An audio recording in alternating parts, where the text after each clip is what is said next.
welcome back to my channel. My name's Georgia. I hope you're well. We are back with another monthly wrap up. We are now at the end of April, and April was such a good reading month. I picked up 11 books in April, which is probably the most I've ever done, I think. I obviously had my 24-hour reading challenge at the beginning of April and a few other little sort of like reading challenges that I was doing. It was the end of my 75 booked as well, so I was trying to get stuff done for that. And it's just been like the busiest reading month. So let's just go through all the books that I picked up. I am going to do this slightly differently to normal, just because I usually go through them all in order. There's like 2 series where I've read multiple books from that series, so I think it's just going to be easy to go through them together. So there might be a little bit of an unusual order for some of the books, but we're just going to go for it. So let's just jump straight in. So the first book I'm going to talk about is a book that I actually soft DNF'd this month. If you've seen my 24-hour reading challenge, I actually picked up Satan's Affair right at the end of it. And I did end up soft DNFing this. I feel like this 150-page book, I only got about halfway through it. It took me like about an hour to basically read like the 30 pages of this book, and it just wasn't going in, and I just weren't enjoying it. I don't know if I was tired or what it was about, but I also just haven't kind of got round to picking it back up. So this was my soft DNF for this month. It's very rare I DNF books anyway. I usually push myself through it, but I don't love the font. It's on that stark white paper, but I do think I will come back to this because I want to read this before I pick up Haunted and Hunting Adeline and things. I want to do the full reading order, so I will come back to this. I enjoyed sort of like the bits I can remember. It was very, very spicy, very unusual, and a fun little concept. So I do definitely want to get back round to reading this, but right now it's just not on the cards. So this will be going in my soft DNF pile, but I will be coming back to it soon. Whilst we're on the topic of my readathon, I'm just going to touch on some of the other books that I read during that. So I did pick up Darling Daffodil Farm by Brittany Nicole. This is book 1 in this series. I forgot what it's called, I'm going to be so honest. Give me a minute, let me see if I can find it. It's like something, Hope Harbour? No. Oh, I'm having a moment, let me check. It is Hope Harbour, check me out. So this is book 1 in the Hope Harbour series by this author. I do think we're getting book 2 actually relatively soon. It might even be this year if I remember correctly. Let me double check that as well. I don't want to be giving you guys the wrong information. I'm totally lying.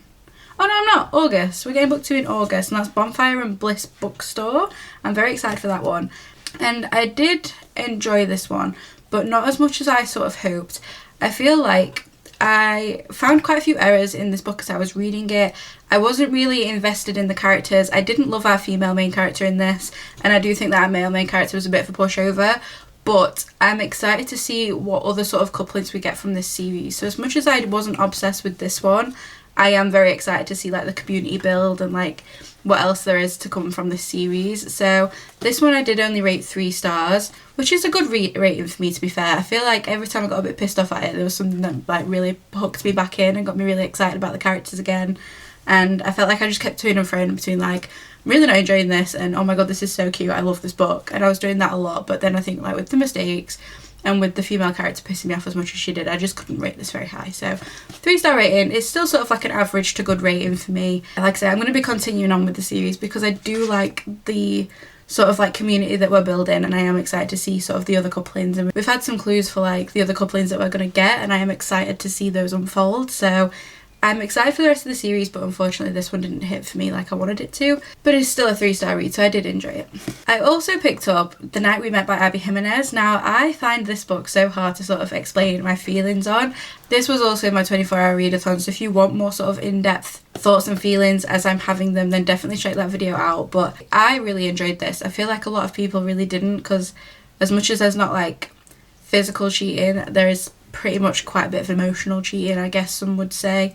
Others would say not. I've heard a lot of like sort of debates on this one, but this one sort of follows our 2 main characters. So it's our main female character Larissa and her boyfriend at the beginning of the book's best friend. So obviously a bit controversial. I do feel like Chris is sort of a side character in his own book for a lot of it, because a lot of it does sort of follow Mike as well, which is her boyfriend at the beginning of the book. Larissa and Mike's best friend Chris hit it off a lot better and are a lot more suited to each other, and they spend a lot of time together and co-parent a dog, and It's this very big, messy situation. I've not given you any spoilers there. It is all on the back of the book, what I've just told you. Yeah, there's some mental health representation. There's definitely some sort of like bad habits and all that sort of stuff. There is like a trigger warning list at the beginning of the book that it might be worth reading before you sort of pick up this book if you're debating it.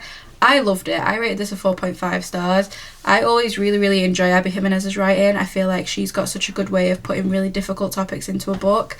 And I was reading like the author note at the end of this book as well, and it says in there that she was like really struggling with the idea of writing this book, but it's been an idea that's been in her head forever, and she ended up releasing some of the books first just to get sort of like a good rapport and build up a good team base before she had like released such a, you know, mixed opinioned book. So like this is definitely quite controversial. I really loved it. I know a lot of people that really loved it, but I also know some people that really didn't like this and don't agree with it. You just have to sort of read it and see what you think. But I loved this. I love Abby Jimenez's writing. I've not read a single book by Abby Jimenez yet and rated it below 4 stars. I really like her writing, so I settled for a 4.5. I really enjoyed this one. I think it was a lot of fun. This month I also picked up The Score by Elle Kennedy. This is book 3 in the off-campus series by this author. We finally got Dean De Laurentiis' book. I was waiting for this. I was so excited about it, and unfortunately didn't love it as much as I thought I did, or thought I would. I do feel like it's always a risk reading books in a 24-hour readathon, because I'm always a bit like, I feel like I rate them a lot harsher, because usually I'm tired, I've read another book just before that I've loved or not really enjoyed, and then I'm in a bad mood.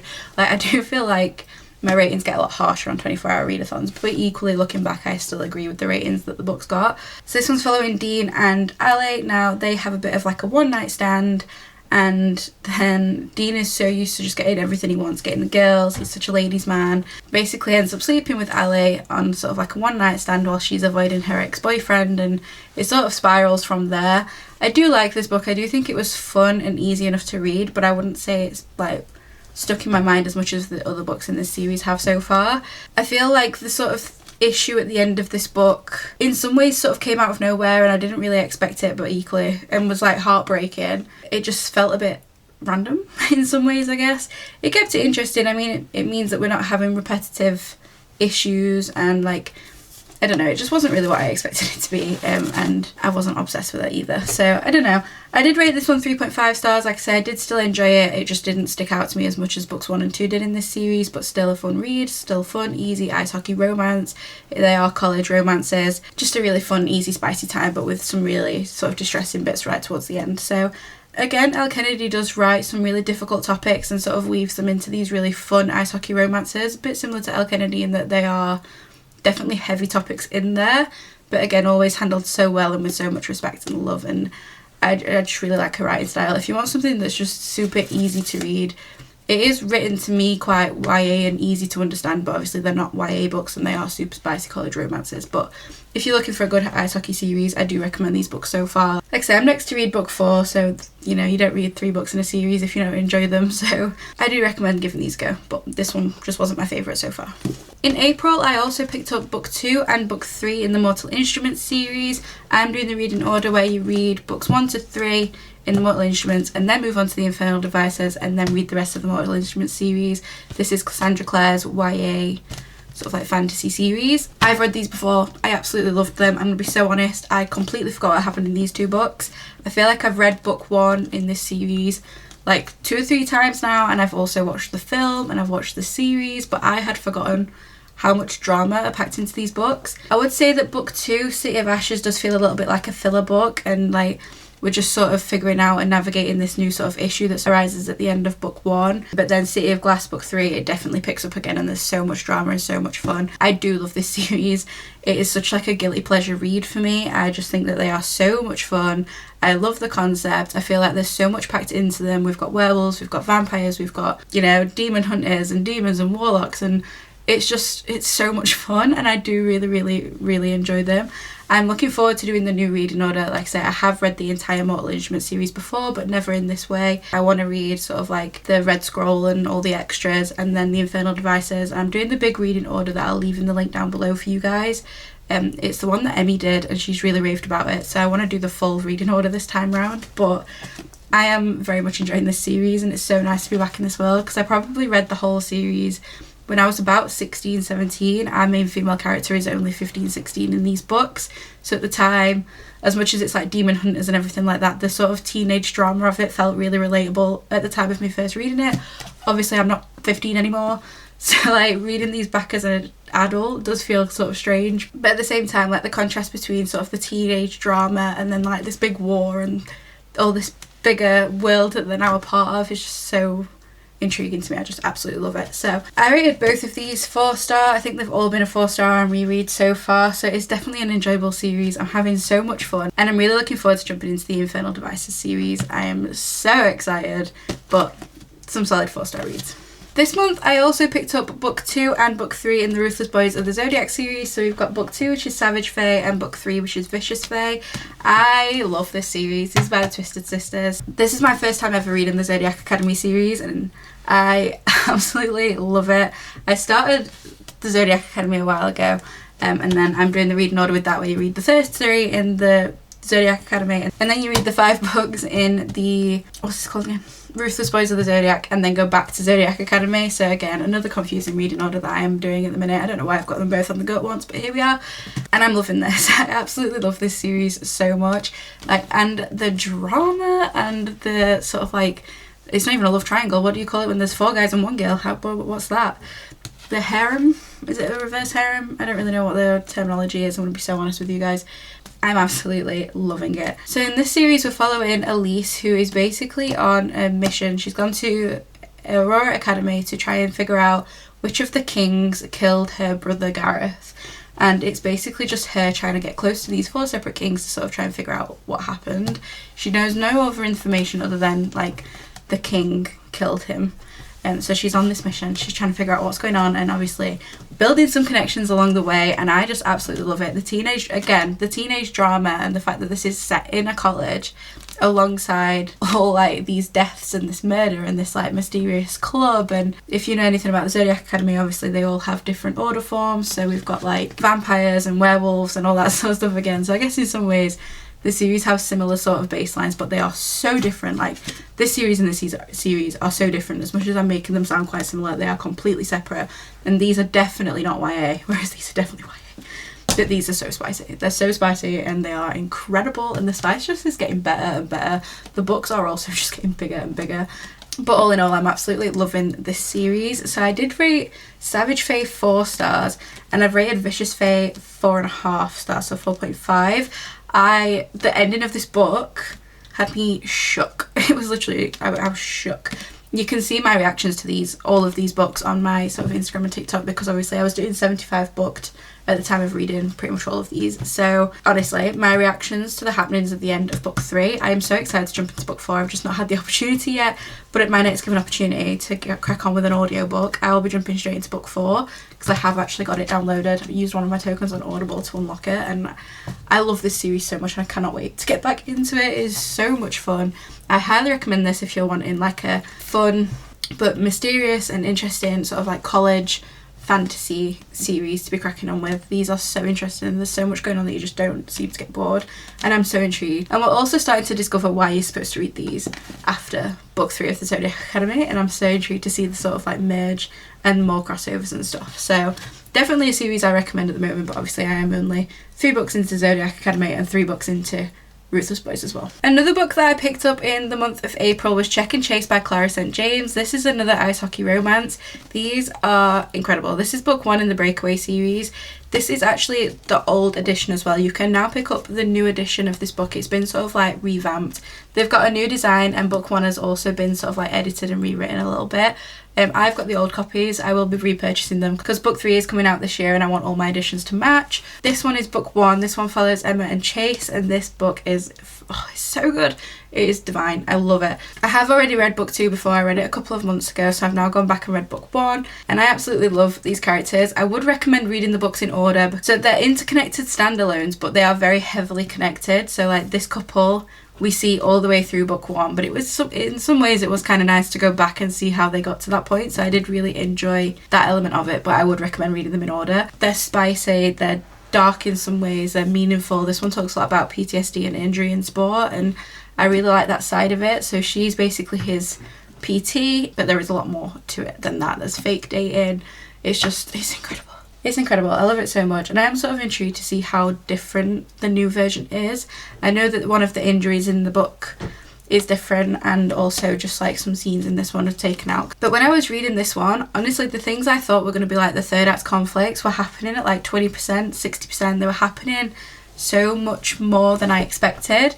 But my full thoughts and feelings on this one and the next one, and one that's already gone, will be in a video coming up anyway, so you'll be able to get my sort of more in-depth thoughts and feelings on these ones. But all in all, I absolutely devoured this book. It was so much fun. Super spicy, super sort of interesting, and obviously with it being a big romance, there was definitely plenty to be keeping you invested in it, and I really enjoyed it, so I settled for a 4-star for this one. The next book that I picked up in the month of April was Chasing the Fire by Paisley Hope, and I devoured this book. This has been my best book of the month. I am obsessed. This was like a 6-star read for me. This book was perfection. This is book 5 in the Silver Pines series by Paisley Hope. This is a country romance. It's the sort of season finale, and it was literally perfection. The only bad thing I have to say about this book is the pet name kitten. Apart from that, I genuinely don't have a single negative thing to say. So our main male character is the sort of like fire chief for this town, and so this one does have the accidental pregnancy trope. It is like a one-night stand turned accidental pregnancy, and honestly, I feel like that's such a hit and miss trope, but it's a trope that I really, really enjoy when it's done right. If this is done right, it can literally be my favourite thing, and in this book, it was exactly that. Like, I devoured this. It was such a nice way to sort of round off the series and see everybody coupled up, and it was just perfection. I'm obsessed. I love it with every part of my soul. Like, this was just exactly what I wanted at the time. The series is super spicy, super fun. It has set up Paisley Hope's next country series, which I'm also so excited about. I want to say it's the Grosvenor series, the Grosvenor Ranch or something like that. I'm not 100% sure. Yeah, this one was just honestly so nice, and it was so lovely to see sort of like cameos of the other couples and sort of see everybody nipping back in and sort of where they're at now that we're on the final book. And we had a wedding in this one that was really nice, and our main male character has like a really dark and mysterious past, and that sort of plays a big part in this as well, and it was just perfection. It was just so good, and I loved it so much, and I highly recommend getting your hands on this series as a whole, but this one has definitely taken like top spot on this series as a whole. I loved it so much. The banter, the flirtiness, the sort of like micro tropes and everything like that in here was just perfect. That, like I said, the only bad note on this is the nickname, or the pet name kitten just makes me feel sick. So apart from that, perfection. We loved it. The last book that I picked up in the month of April was The Night and the Moth by Rachel Gillig. Now, I feel like I ruined this book for myself. I was so excited to read this. Faye has been asking me to read this forever, and I finally sat down to read it, and I honestly don't think I paid attention to a single thing I read. My own fault. I will definitely say it's my own fault. I tried to do this on audio. I don't think I particularly clicked with the narrator, for one, and also just think I was trying to fit in too many other things whilst reading this. It was the last book on my TBR, so I really wanted to squeeze it in, and I just don't feel like I was fully invested at the time of reading it, so it is entirely my own fault. I don't feel like I've given this book the attention that it deserved, but with all that said, I did still enjoy it. I think it was a really interesting concept. I really liked the diviners and all the sort of like mystery around our main female character's sort of like upbringing. I liked the protective side of our male character. I think the sort of twists and turns that we took were really fun. I'm thinking about it now, I do actually remember most of the things that happened, I think. So maybe I would pay more attention than I thought. I just weren't as invested as I wanted to be. I don't know. Maybe I just went in with really high expectations and then they didn't really hit that, but hey. We read it, we did it. It was really fun, it was really interesting. I liked the sort of ins and outs of it. I really liked all the sort of like magical elements that we had in there and the magical objects that they were trying to like obtain. And we're basically following our main character, Six, and she is one of 6 sisters who are basically known as the diviners. They basically can undertake this ritual to tell somebody their sort of like future, or like if the omens favour them, and it is a really interesting setup. I don't really want to tell you much more on that, but it does say in the synopsis, so I will tell you this. The sisters are all of a sudden sort of disappearing, and number 6 is trying to figure out what's going on with her sisters. So I really like the mystery element of it as well. I do think that was a lot of fun, but I just don't feel like I was invested in this as I wanted to be. But all in all, I did enjoy it. I've settled on a 3.5 star rating for this one. I am looking forward to reading the next book and sort of seeing what happens going forward after the ending of this one. I think the ending was really interesting, so I'm looking forward to seeing sort of like what this author comes up with next. It was nothing sort of like mind-blowing, but I do think that's my own fault for not paying as much attention at the beginning as I probably should have. I feel like I weren't paying much attention at the beginning, and then it started getting good and I was like, ooh, wait, actually I should probably listen to this, and then didn't want to go all the way back to the beginning to sort of like, you know, learn all the information I needed to know. So entirely my own fault is basically what I'm saying. So go me. So there we have it. They're the 11 books I picked up in the month of April. So 11 books picked up, 10 books completed, and my first ever TBR complete. I have never read 6 out of 6 on my TBR, and this month I did. Go me. I'm very proud of myself. I've never done it. I'm so shit at reading my TBRs. I sit there and spend like half an hour choosing these TBRs to just completely ignore them because I'm such a mood reader. I really do think that the 24-hour reading challenge right at the beginning of the month helped me sort of stick to it, because I read 4 books off my TBR immediately then, and I do think that's probably the way to go. I feel like that was pretty good going. If you've read any of the books I've spoken about in this month's sort of like wrap up, then do let me know what you thought of them in the comments. I always love to hear your guys' opinions, and let me know what your favourite book of April was. I want to know what your best reads are, because then I can add them to my TBR, you know. Bonus points if your books are also on these shelves, because then, you know, I get to pick them up without buying any new books, which is probably a good thing because I own a lot of books. Thank you so much for being here. If you guys enjoyed this video, don't forget to like, comment, subscribe, all that fun stuff. And as always, my social media, my Amazon, my Goodreads and my business email are all in the description bar below. I really hope you guys are well, and I hope to see you next time. Take care.